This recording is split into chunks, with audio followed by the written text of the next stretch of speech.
Slide a new shingle only after the surface is fully cleared, dry, and aligned to the surrounding roof plane.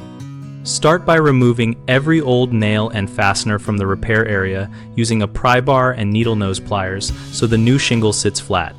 Clear all debris, dust, and loose granules with a stiff broom or a brush so the adhesive strips bond cleanly.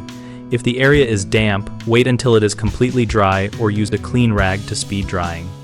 Inspect and, if necessary, fill any old nail holes or gaps in the felt or decking with exterior-grade caulk applied flush to the surface so moisture cannot wick under the new shingle. Check the roof deck for soft spots by pressing gently with your foot and replace any rotted wood sections before continuing.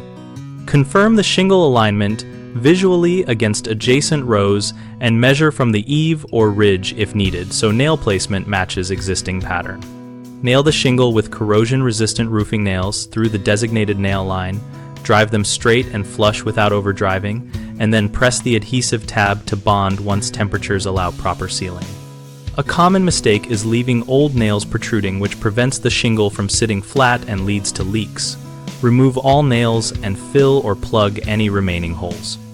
People often install on a damp or dirty surface, which prevents adhesive from bonding, so always clean and dry the area thoroughly before placement.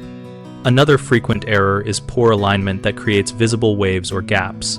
Double-check alignment against neighboring shingles and measure if needed before nailing. We at BigHomeProjects.com connect homeowners with local contractors and provide a discussion community where people share experiences and ask for practical advice on repairs like shingle replacement. Our site also helps contractors find work by letting them engage with homeowners and showcase their services so both sides find the right match.